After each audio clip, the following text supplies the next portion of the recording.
or a second guessing by the President. Once the JSC makes recommendations, the President has no option but to formalize the appointments. The court ruled that the President cannot change the list, review it, or reject some names. He cannot decide to cherry pick from the list of nominees. Both courts ruled that the President must appoint the persons as recommended and forwarded to him by the JSC, since the President has no residual legal power to question or reject names recommended to him by the JSC for appointment as judges in accordance with the Constitution. The Constitution does not donate any mandate to the President to perform any other act upon receipt of the names recommended by the JSC except to appoint them. Both courts categorically held that the refusal by the President to appoint the 41 judges was a grave violation of the Constitution. Having reached that decision, the court in petition number 369 of 2019, consisting of 5 judges, directed the President to appoint those judges within 14 days. The Attorney General, as is now his practice, filed notices of appeal, but he has not done anything to prosecute appeals, if any, from those decisions. Neither has he obtained any stay of execution in either of those cases. The legal position, therefore, is that the President is obliged by the 2 court-valid orders to appoint the 41 judges within 14 days of the decisions of those 2 courts. The President's disregard of court orders does not bode well for our constitutional democracy and is potentially a recipe for anarchy. Besides the court orders, I have challenged the executive to table before the JSC the alleged information of lack of integrity it has against some of the 41 nominees. Some of the individuals the executive claims to have adverse information against are serving judges. If the executive's allegations are true, these persons should not then be serving as judges. However, no evidence whatsoever has been availed to the JSC, both during the interviewing process and after. Unfortunately, this disregard of court orders by the President is part of the pattern by the executive. It is important to remind Kenyans that in addition to these 2 specific orders, the executive routinely disregards court orders. For example, despite an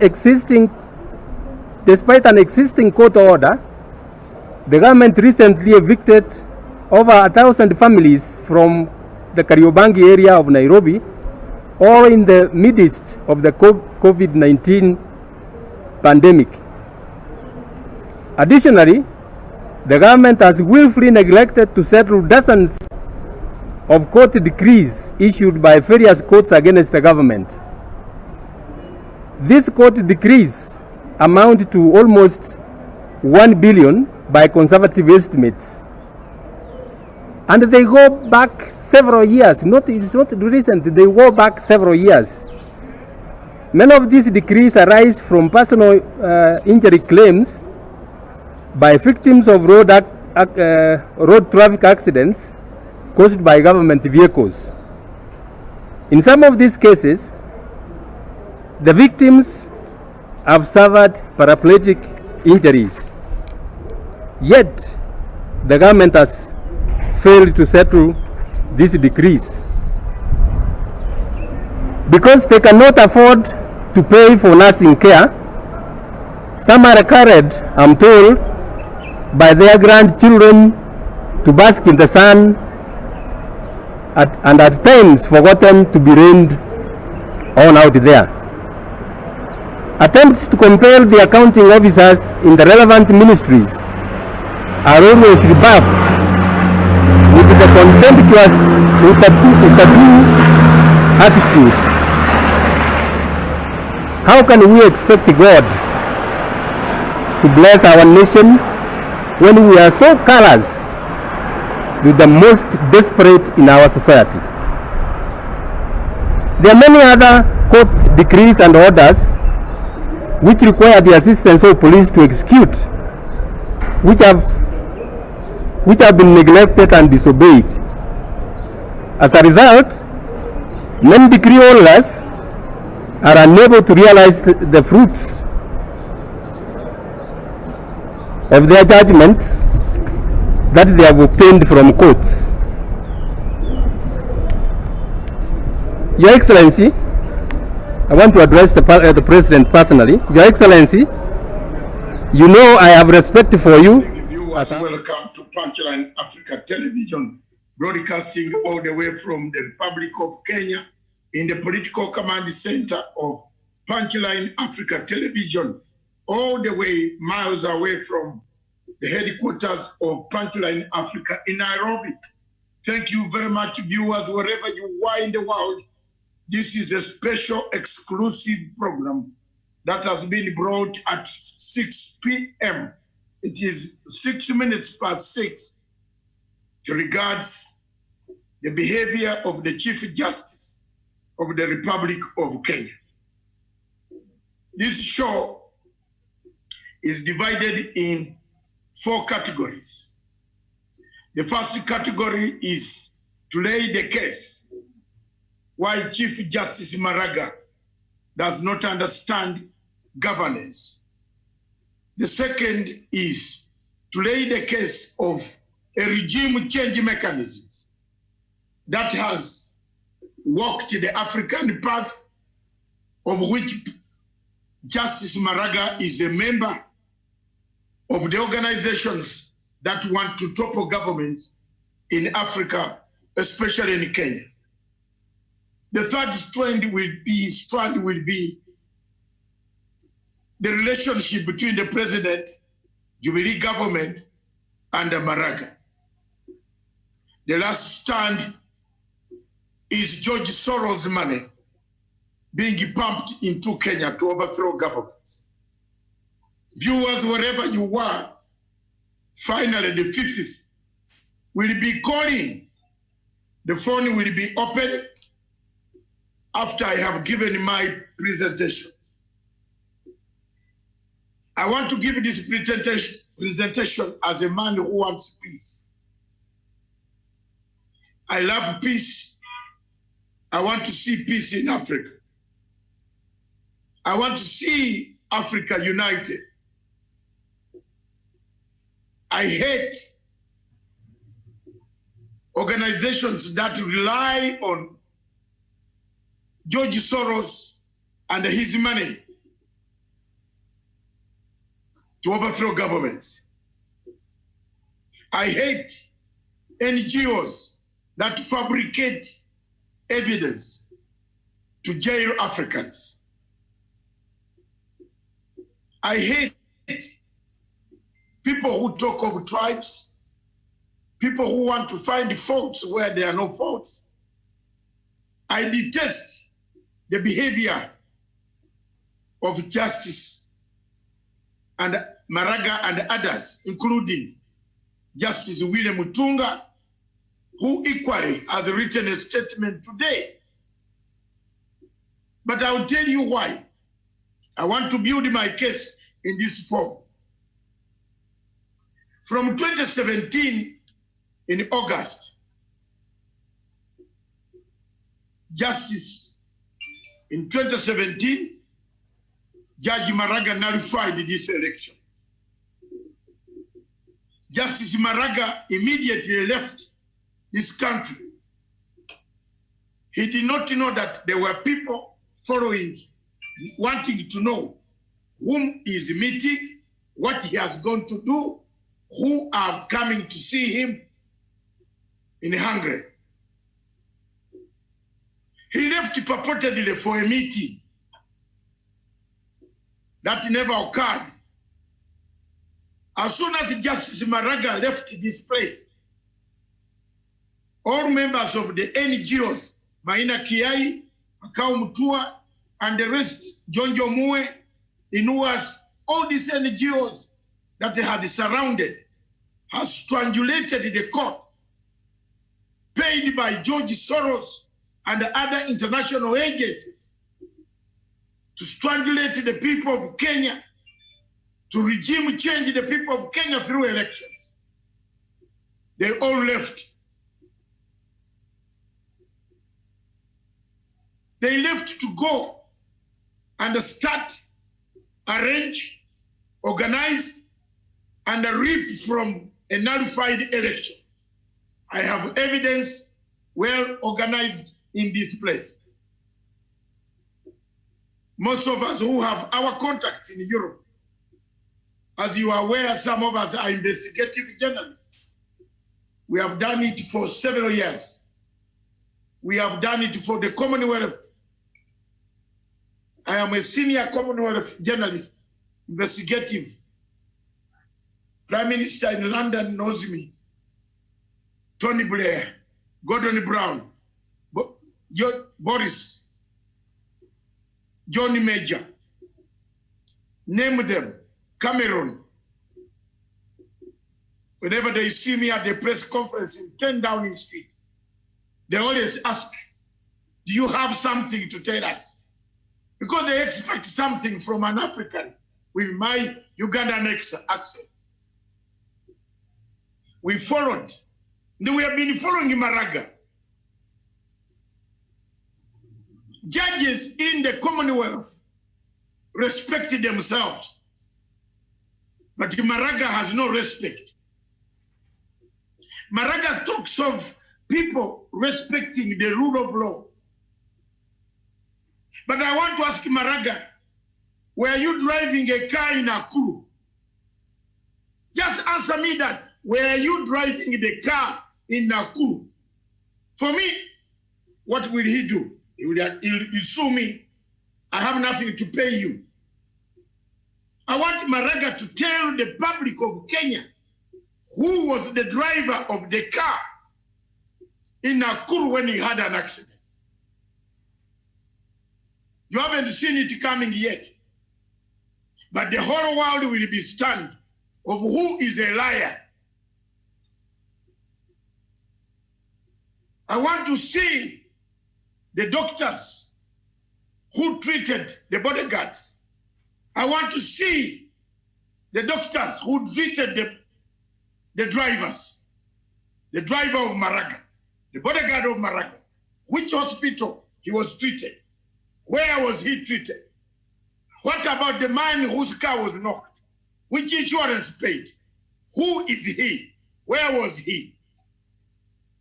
So if you haven't done your homework here, just shoot and wait for more to arrive.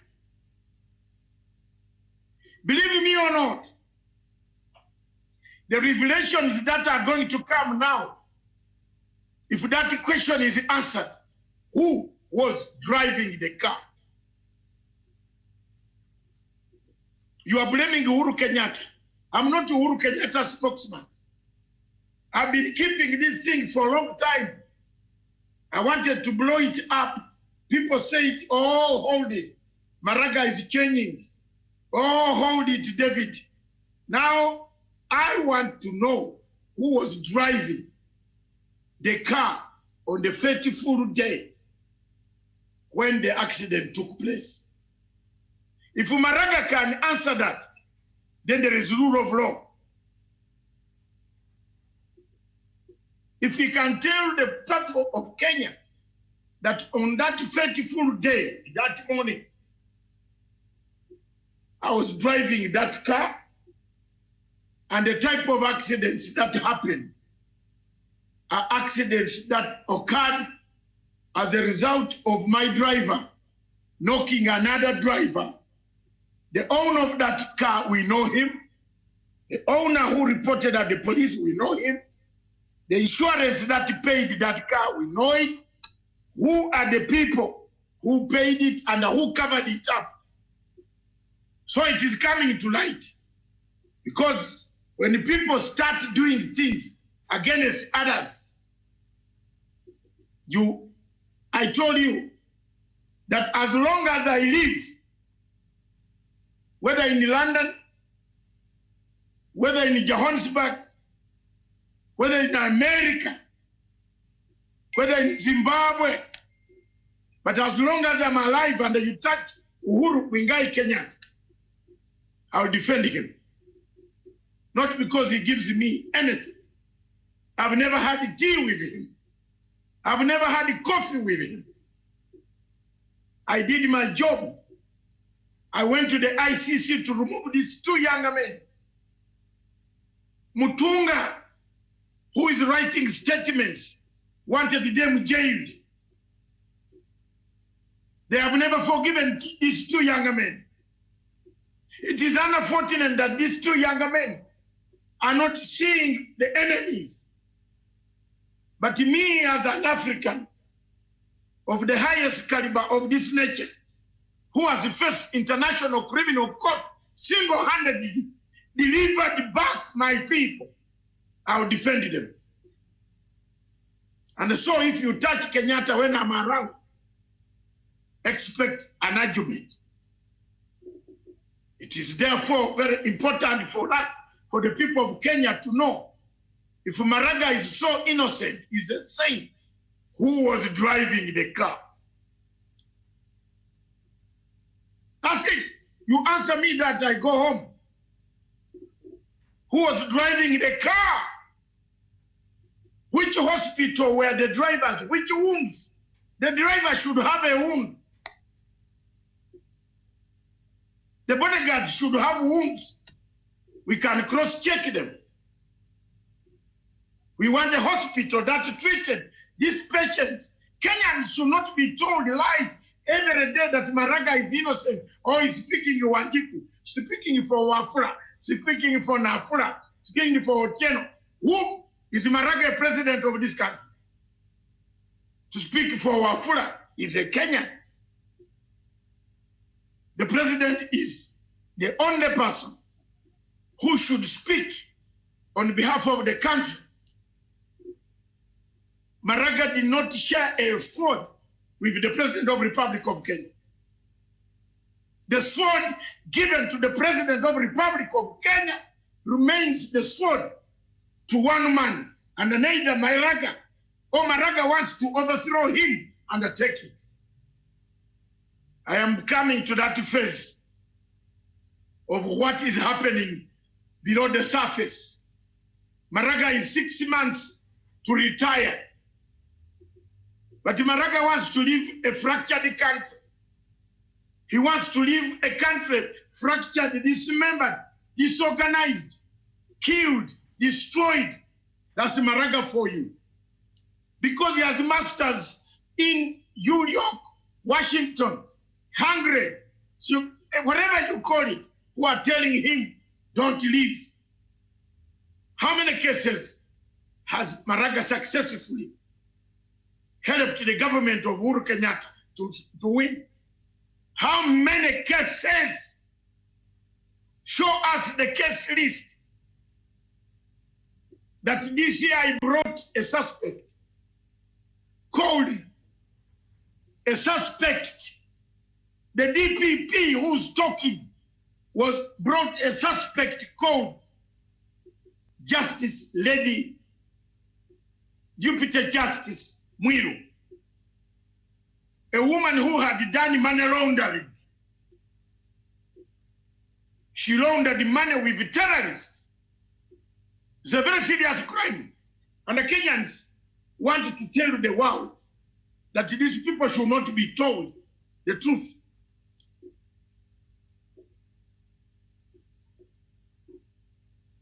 You launder money, you use letterheads of, you use a letterhead of the court to obtain a loan. In which type of democracy do you live? You resign. Maraga created a 5-man bench to stall the process. The DPP could not and will not. I bet you Maraga is going to leave when that case of Justice Lady Mwilu is never resolved. That's what Africa is. Who is supposed to make sure that there is justice?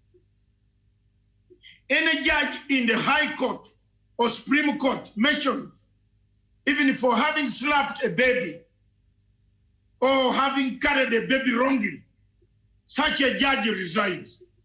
Why has Mwilu never resigned? Why has Mwilu? Why do you create? I want to ask people, if Mwilu went with the husband in Maraga Hotel in Nakuru, and they had a fight, and he cut the husband's ear, imagine, does the police arrest her or the JSC arrest her? I leave it for you again. Let me proceed with my prostitution. I've hit 1.7 of them home. Who was driving the car? Let's repeat. Wacha tuingie ndani. Let's go back. Tell us. I am a Korombo. And if you have touched Korombo who defeated Ocampo, try me. Because I don't speak without facts. We shall parade the owner of the car. As he came out, his car was knocked from behind. I want him to tell Kenyans what it is. So when you yap, go slow. Let's come back. The question of constitutionalism is one of the best subjects that I read. Governance. What is a government? A government has 3 arms of government, but has a head of state. It looks like David, my Lord David Maraga, does not know how governments work. There is nothing that prohibits in this Constitution of Republic of Kenya. There's nothing. There is no other extra power that is beyond the president. You can be in 3 arms of the government, but you are not a president. You are not a head of state. You cannot therefore pretend, allege, misinform the public that you can also act as a president, unless the president has died. It is very sad, therefore, for Mr. Maraga to parade ignorance among us Kenyans in front of daytime cameras that the president has abrogated the Constitution by issuing executive order of this month, of this year, trying to sort. The president can recommend how institutions can be done to the Attorney General. And the Attorney General can propose to Parliament how things can be done. There is nothing wrong with the president saying the courts in the future, I would like to have powers. Change the Parliament through law, the act of Parliament. how a judge should be appointed. That is the president. He can do that. He can give suggestions. And that's what he has done. Maraga came out full blast, singing the hymns of international NGO syndrome of George Soros' money, which works amongst many Kenyans, including Mutunga and David Ndii. These are some of the surrogates of regime change in Kenya.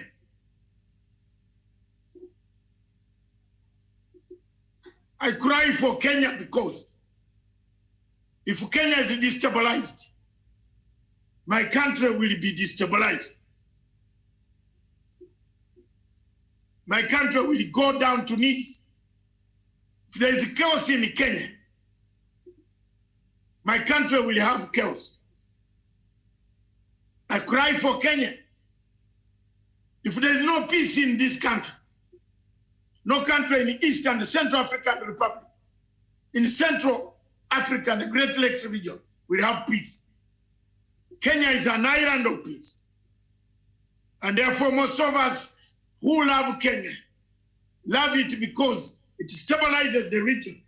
Most of us who love this country, love it not because the sunshine is not in our country, but the sunshine is everywhere. Only that there is better sunshine in this country.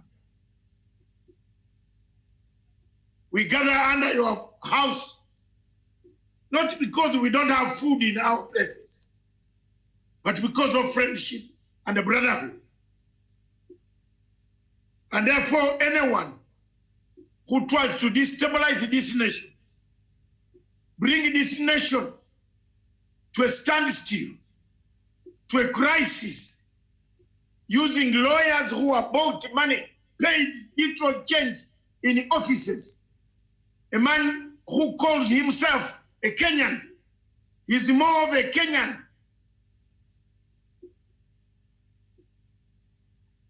He calls me a Ugandan all the time. The chairman, the president of LSK, calls me a Ugandan. This is a man who has read, who has been outside. He's always calling me names. But there is one thing I've never done. I'm not a Kenyan, and I've never bought an ID to become a Kenyan. So I'm putting warning shots fired. If you have an ID bought, and your mother brought you in a womb, I'm a Ugandan, wow. My mother is a Ugandan, she's still alive, 89 and 7 months years old. She never produced me in another place except that mountainous place of Uganda. But for you, a lawyer, whose origins are even being investigated, to attack a man who has never tried to buy an ID in Kenya, is the worst mistake you are making. I'm coming for you soon. You'll produce everything and how you got it. So be careful. I've never tried to get anything. I'm still the same man, stateless, refugee. Call me any name you want. I have no regrets. But one day, you could be even worse than myself. I'm doing this to stop the killing of this nation called Kenya. In 2008, 2011, Mutunga wanted these people jailed. Just Mutunga refused to create a special division of the High Court. I want Ruto and Uhuru Kenyatta to hear this. That there was a way to create a High Court, a special division of the High Court to hear these cases back here, because Kenya had domesticated the ICC treaty. The people who shouted at me, those who wanted to kill me, are the people enjoying it today? I have not enjoyed. And let the world hear. I've never gone to the president or the deputy president asking for a penny or asking for coffee. But I stood by them. I would stand by them. I have told Besigye that should you ever take Museveni to the International Criminal Court, I would stand by Museveni against you, Besigye. That's why the signatures have collapsed in Uganda. I told them, I want people to know, they think I'm just like that simple. I am not. When it comes to international law, I have the contacts to wrestle you. I want people to know it today. That's why I cannot, Fatou Bensouda is living with her skirt, walking with her skirt home to go and become the president of Gambia, offered by the French, but will never defeat David Matsanga. They are thieves, they are fake, Ocampo, Fatou Bensouda, William Tunga, all of them became thieves using George Soros' money to go and detain this young man in jail. They wanted them to go forever. Today, those signs are coming out slowly, slowly. Slowly, slowly. The international community is watching. Mr. Mutunga, Justice, Maraga, take heed that you as an leader of over 69 years old, you are older than all of us. I'm 65, so you beat me by 4 years. I want you to take note that the type of talk you talk is rubbish. You are an leader, you don't discuss things like that. Cry like a mourner, lonely in front of your court. Why don't you pick up a phone and discuss with the president of the Republic of Kenya? Is your president. Is your president. Why don't you discuss these matters with him? Solve them behind the scenes. Why do you pay the Kenyans who are under COVID, under the situation of COVID-19, by addressing lonely? Where were your members of JSC? They deserted you. You want to cause trouble, then depart. Then you have another person called LSK man also trying to address press conference. Rubbish.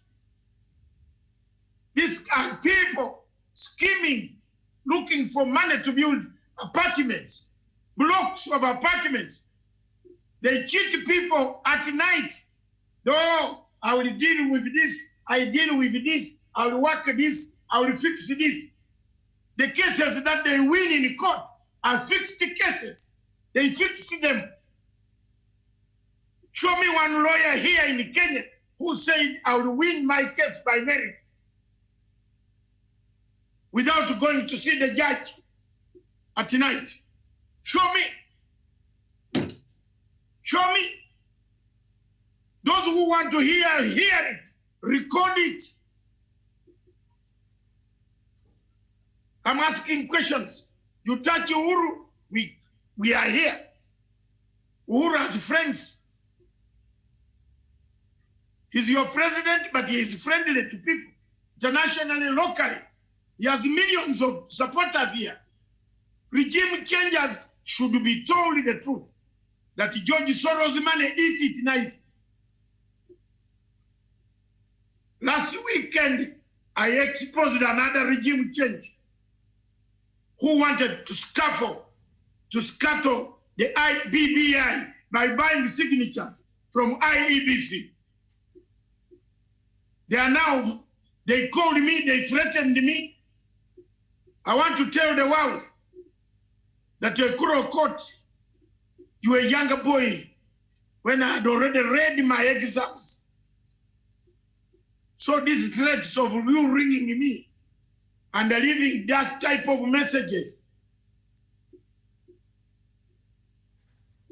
is very sad for you. Clean your backyard. There is more evidence I got since Friday.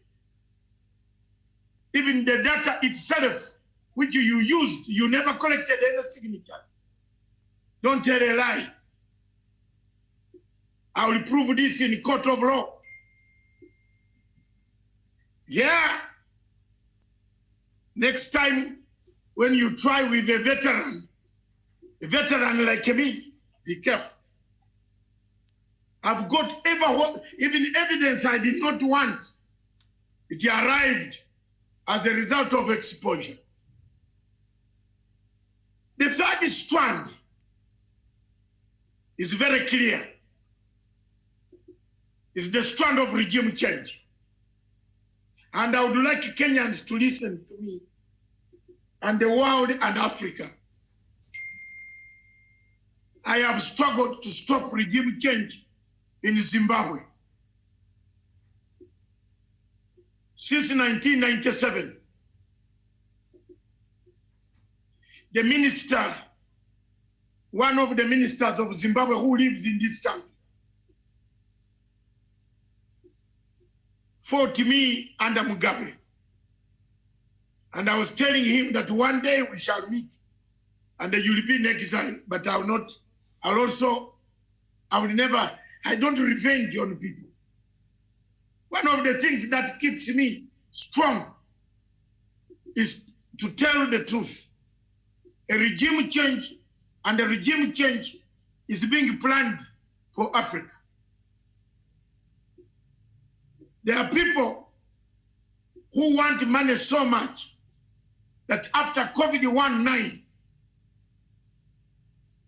they want to dismember countries in Africa.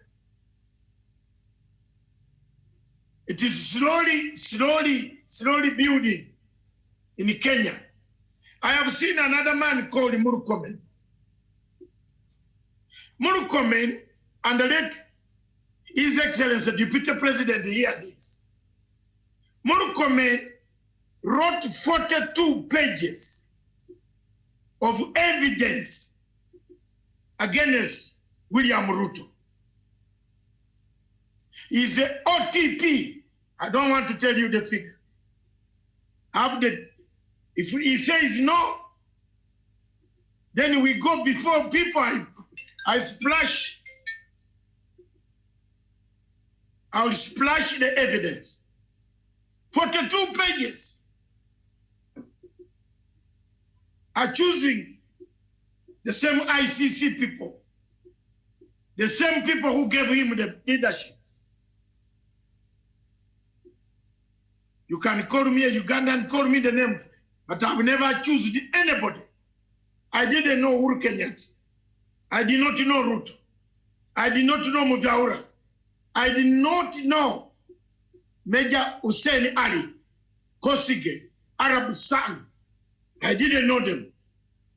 But I knew how bad Ocampo was. And therefore I came down when I saw him coming to this country. I came down to help the people of Kenya. I did not come because somebody paid me to come. I did not use anybody's money. I used my own resources. Whenever you see me in the hotels, in The Hague, in Amsterdam, running with briefcases and suitcases, going to free my people, I used my resources. I have the heart, a passion to defend Africa. Rule 68, Dwale is a witness. Murkomen himself is a witness. Without Matanga in the hall, Rule 68 would not have gone through. Would have gone through, and our people, the deputy, would have been sentenced to death. Not to death, for they wanted to use it. I was in the hall, single-handedly. I stood up and tore the T-shirt of Gladwell Otieno. I was accused of stealing materials to Dutch police. I was accused of having abducted John Mue by Harun Dube during the time of Rule 68. See the suffering, my tears come down. See the suffering I've gone through for you people. Today, you are in power. God forgive. And I want you to remain there. Steer this country. At times I want to break down and cry tears. How I suffered. Not for my relatives, but for you. If I did not stood in the hall of 15,000 delegates, shouted that people must remove teachers, shouted them and fought Gladwell Otieno, Rule 68 would have passed through, and Dr. William Ruto would not be a vice president. Twale is my witness. Everybody, Amina, Omamo, they were there. Macharia, PS, all of them were there. They could not believe what I did. But I had to do it for the sake of my people. These memories touch my tears. And yet I was doing that when someone did not want me to go there. He preferred another person. But I went there because I'm internationally known. I was accredited. That person was not accredited. I've gone through so many things. That is the suffering of a man who would never tell a lie. So if Justice Maraga wants to dismember these guys, after we have done his 6 months, left with 6 months, prepare your departure.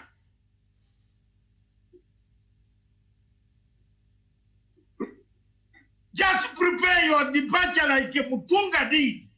Allow these people to start a new process. Don't complicate things.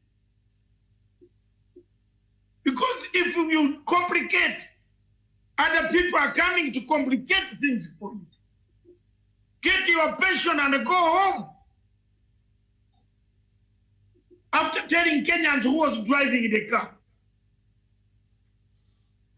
hey, you touched it, it is coming. It's coming now. Where were these people treated? Which doctor? Which wounds? Let's examine the wounds. Your neck was broken, but where are the wounds?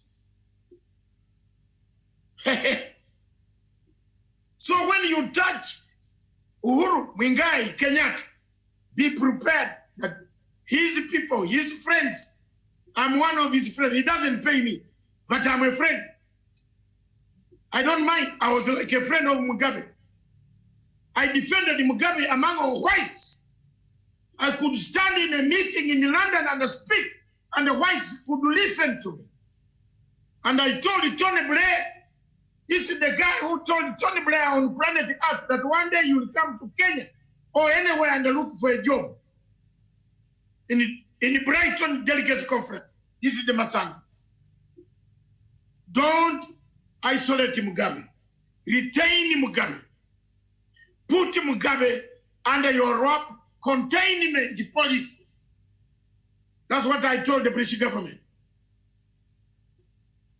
Containment. 1998 Delegates Conference in London. As a member of Croydon Central constituency, delegate, a black African, I was going to win that constituency. I would have been one of the MPs, the first black African MP in the parliament, direct African. Forget about the Jamaicans. I lost because I stood on the side of Mugabe. The Labour Party constituency, was majority. Where I am, Croydon Central was majority. It had been given to me because of my skills of campaign. I campaigned over 7,000 houses.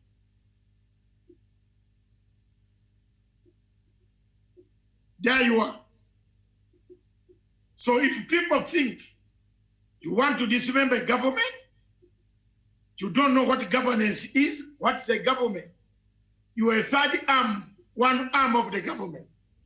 Independence does not, the president is not interfering with your cases, but the president has a right to write and recommend that in future parliament can change the way judges are selected.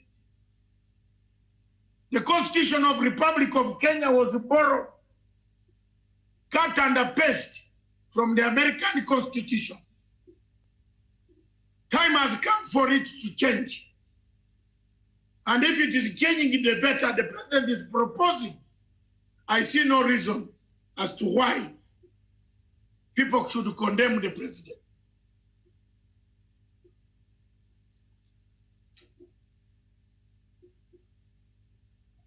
On June 4th, Justice David Maraga expressed concerns about the directive contained in Executive Order number 1 of 2002. Viewers, this type of expressing concerns, which you can express through a memo to the president, is something that elders should do. As an elder in this country, write to the president. Don't belittle yourself.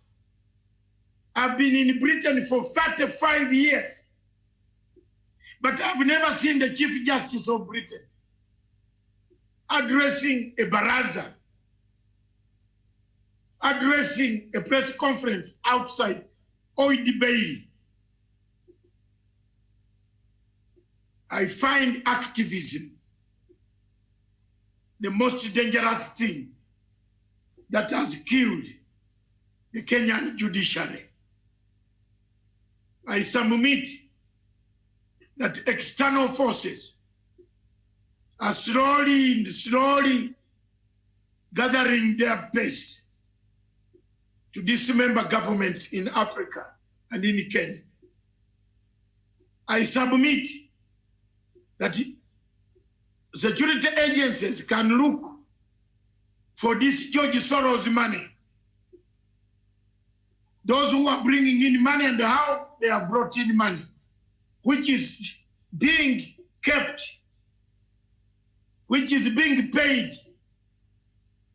to people to frustrate the efforts of the legacy of President Uhuru Kenyatta. Murkomen talks of a legacy that Uhuru cannot be the only one of the legacy. A younger man of 32 years old being made a senator, majority leader, went on helicopters cheating people. Sky team, Mr. President, Sky team collecting money.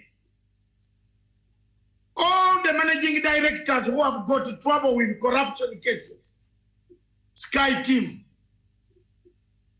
that is a majority leader who has the guts to open fingers and point belittle the president. Mr. President, can I tell you that those two men hammered my money. They ate my money in millions and millions using my name. But one day, in fact, the first one, he did the doors. These are some of the, you see some of the people writing, That one and his friend Kindiki, they ate my money. Your Excellency, I never got it. They ate it, those two men. It is good you got rid of them. And don't give up. I want to take this opportunity to encourage the president.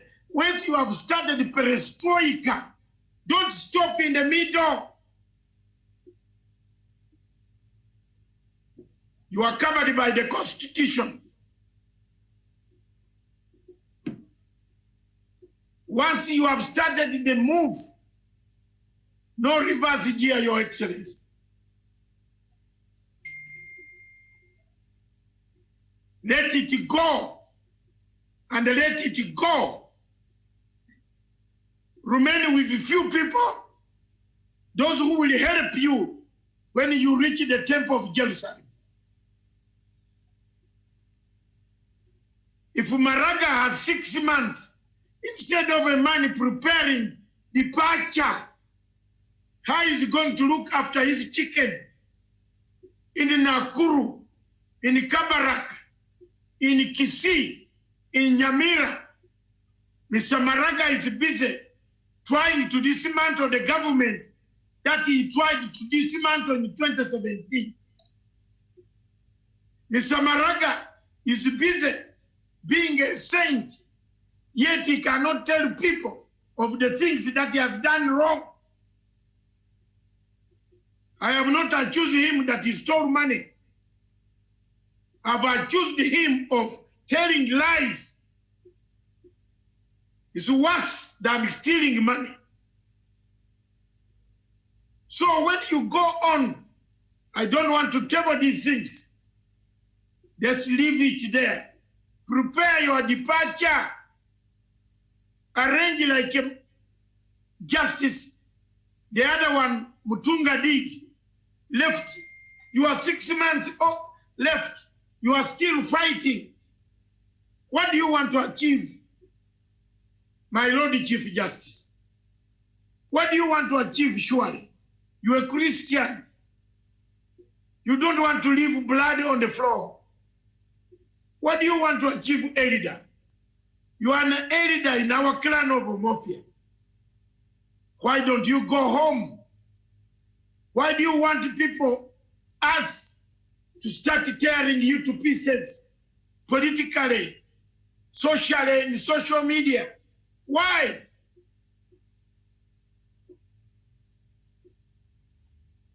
You have done your best. You have gone in history for having been one of the judges who nullified an election in Africa and the entire world.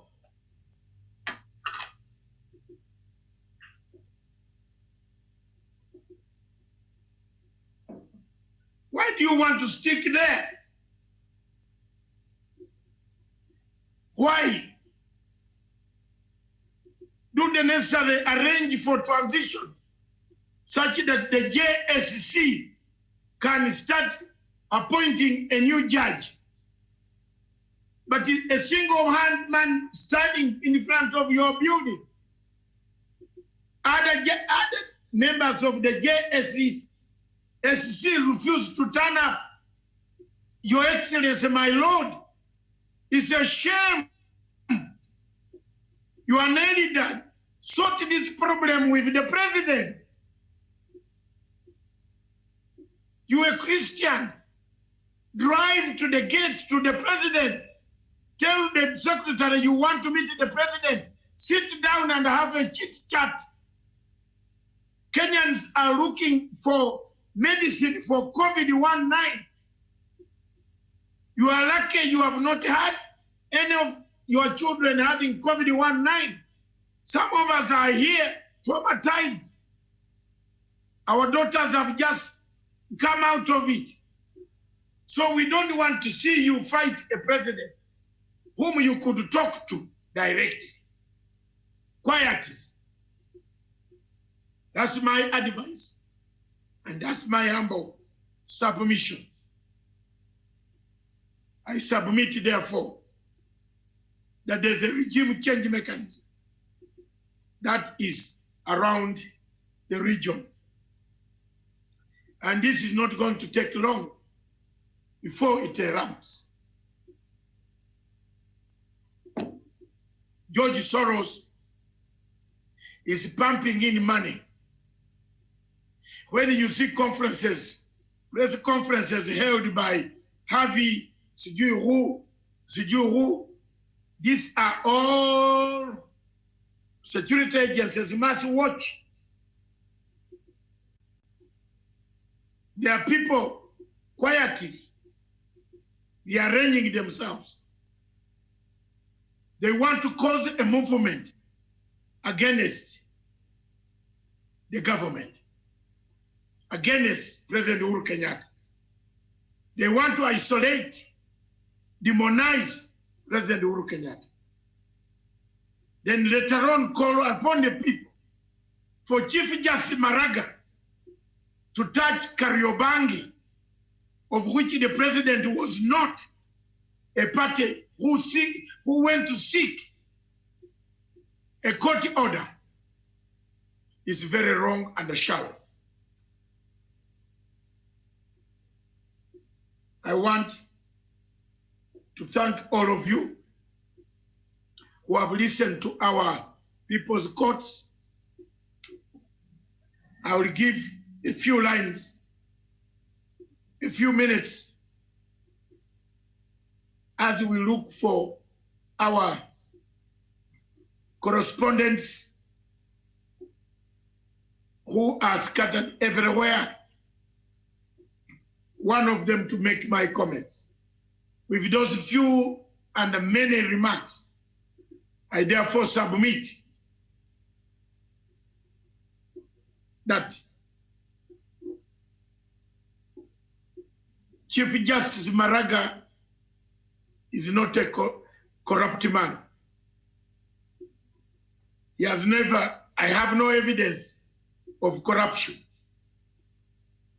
but I have evidence of lying. But he is incompetent. That's all. He's incompetent. That's all. Kenya needs a competent judge. Believe me or not, Ahmed Nasir, wherever you are, even if you are in this same camp of Harvey and agenda, you will agree with me that there is incompetence. Therefore, I believe that the people of Kenya, most of them who can talk to the judge, to try and tell him to tone down, such that instead of fighting publicly the wars that could bring a country to a center of disruption, let him look for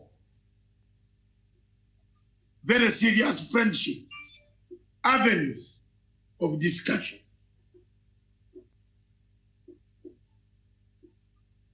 Hello? Yes, hello, Dr. Matanga. Hello, good morning. The first caller, I have finished my submission. Yes. And yes. This is now the time for... Yes, I'm joining this conversation. And of course, I just want to be very brief with my perspective on this. And one thing the chief justice should know is that the government should work as a body, just like the various parts of the body work together to optimize the productivity of the body. So the judiciary is not working in isolation from the executive or the National Assembly.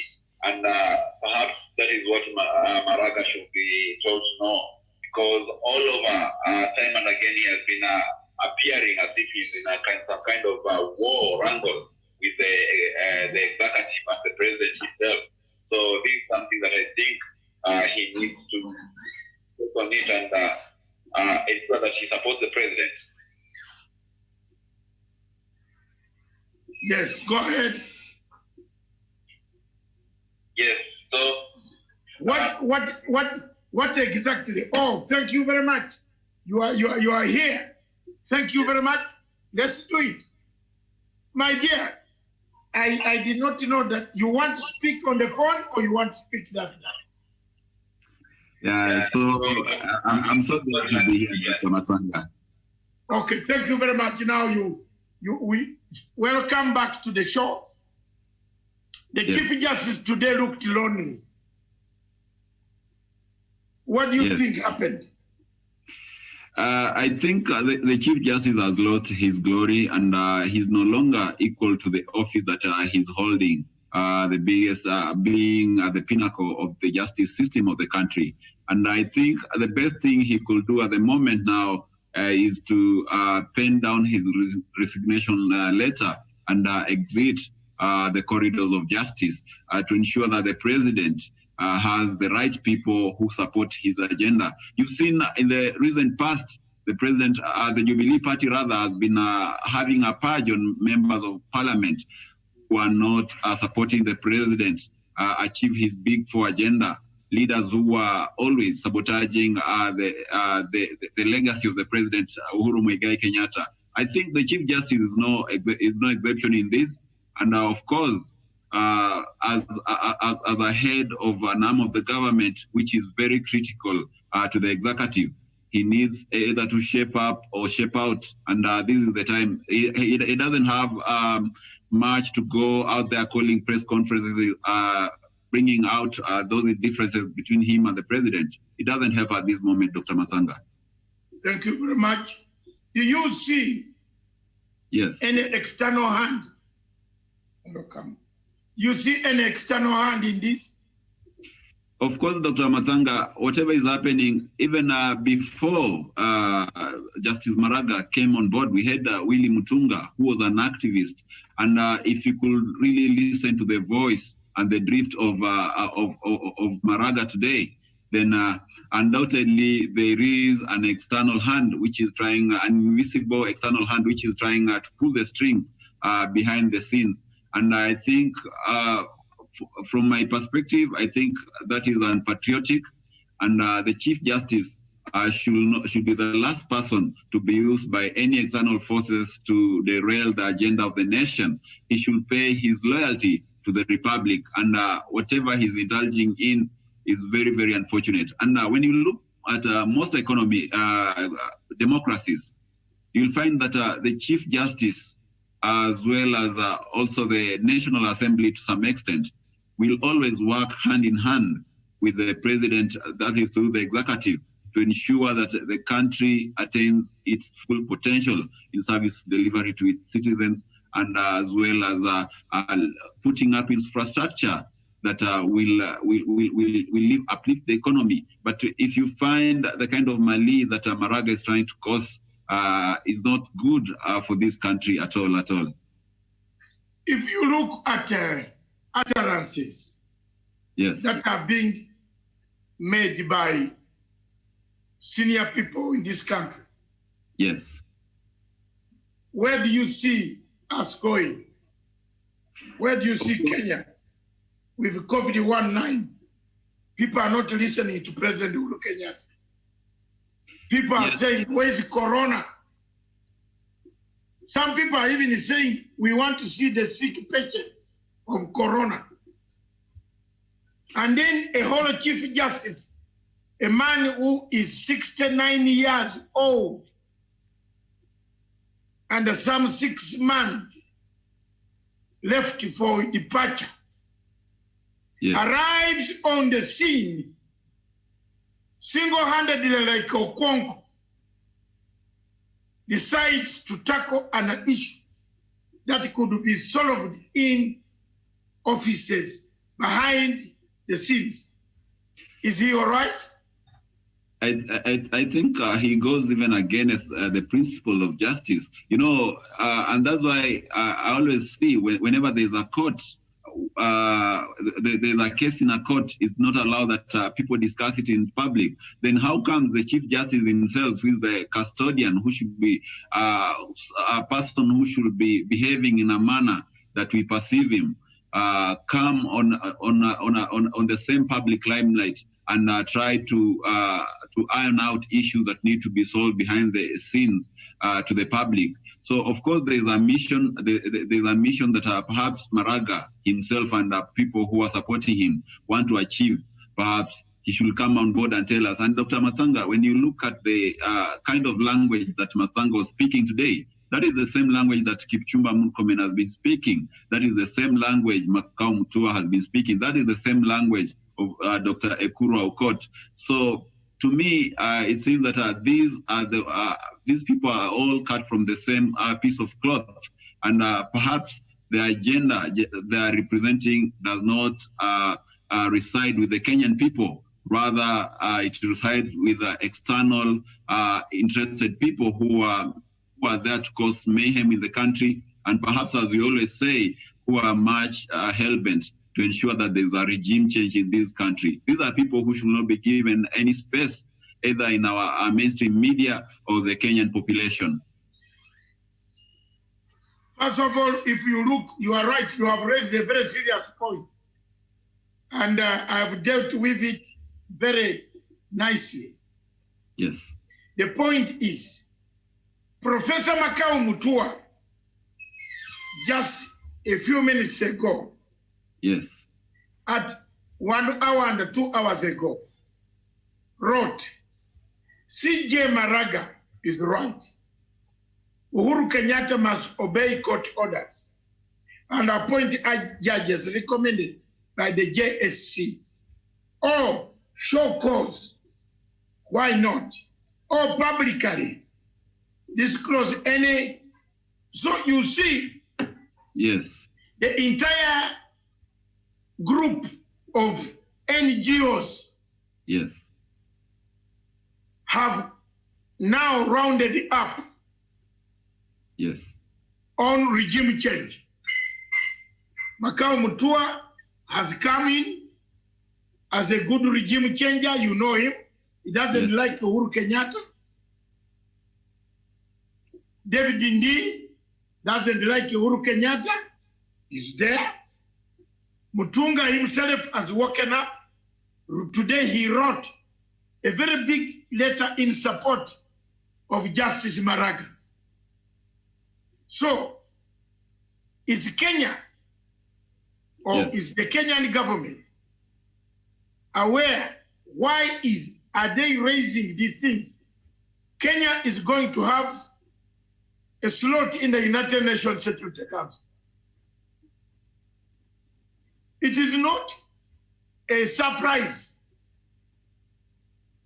that many Kenyans are waking up to disorganize their own country in getting this slot on 17th of June. That's why they have now said, making noise, human rights, obedience of orders.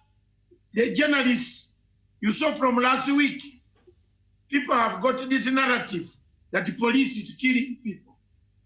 Yes, and we speak now on TV, the governors, those who don't like the president, have picked it up. They are playing it. For me, brother, I have one thing. You touch Uhuru Kenyatta when I'm present, whether in Nairobi, in Kenya, in Harare, in London, in Johannesburg, I'll defend him. Yes, and of course, brutally. Of course, whatever Kenyans also need to understand that these are people who are really receiving a lot of black money from these NGOs, from these dark forces outside the country. And their main aim is to cause skirmishes in Kenya, chaos and discord. And of course, that comes at the detriment of our own people. Because if these people are creating a very unconducive environment for the president to work on his agenda, if these people are paying people to insult the president on social media. Really, that one really creates a very hostile environment for even the government to thrive. And at long last, it is the Kenyan people who will be denied better services. It's Kenyan people who will be denied better development. So it's good that as citizens, we realize that these are agents of doom that have been sent among us in our midst, and we should really condemn them. And Dr. Matsanga, if you look at, I've been reading more about the Asian economies when they were trying to grow and be at par with major global economies in 1980s, 1990s.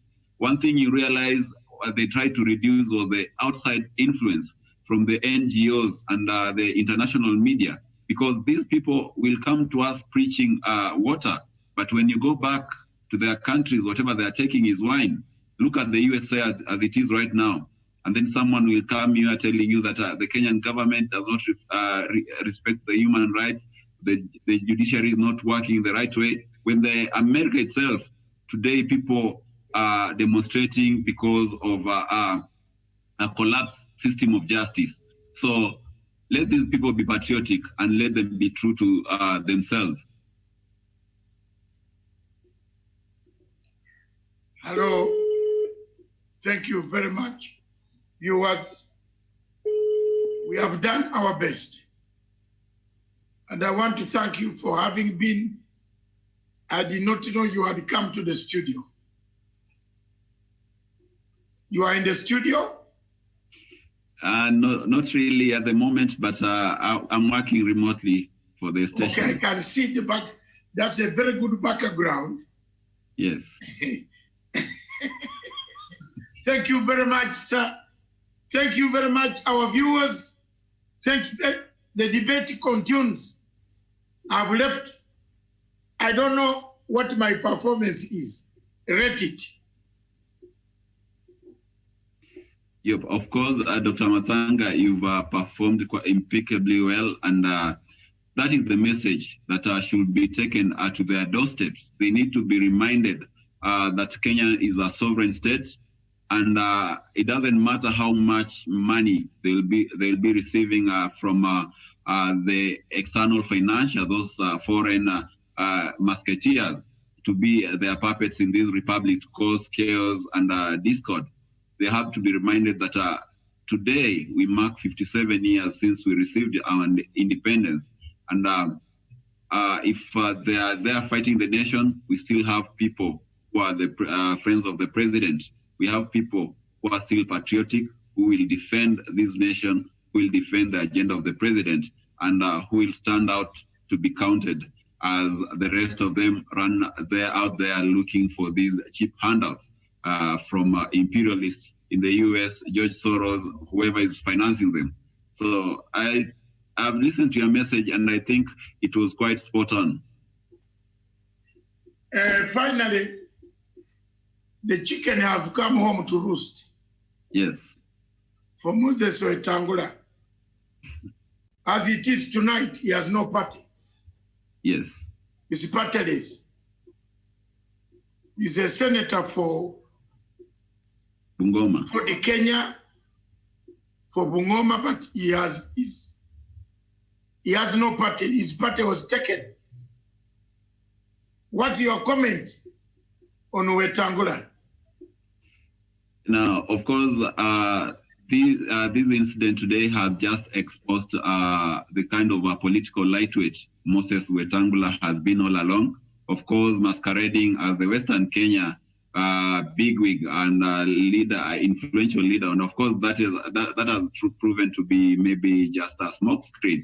And of course, when you look at it critically, then Moses Wetangula has really lost a clout, and now losing Ford Kenya really pushes him into the trenches of irrelevance. And I believe he needs maybe he needs a Herculean feat to come back, to make a comeback from whatever situation he is right now, because I believe time is running against time is running short. Of course, we have 2 years to 2022, the general election. So it will be pretty tough on his side, even if he had to try to come up with another party, register it, and be able to popularize it the way Ford Kenya was. And maybe from a very, very honest perspective, I think it's somehow like an end of the road for Moses Wetangula. Was it long overdue? Yes, I think it has been a long overdue. You remember, Ford Kenya used to be a very, very vibrant party in the 90s. During the time, there was a time Eugene Wamalwa was a member. It used to be still vibrant in the early 2000s.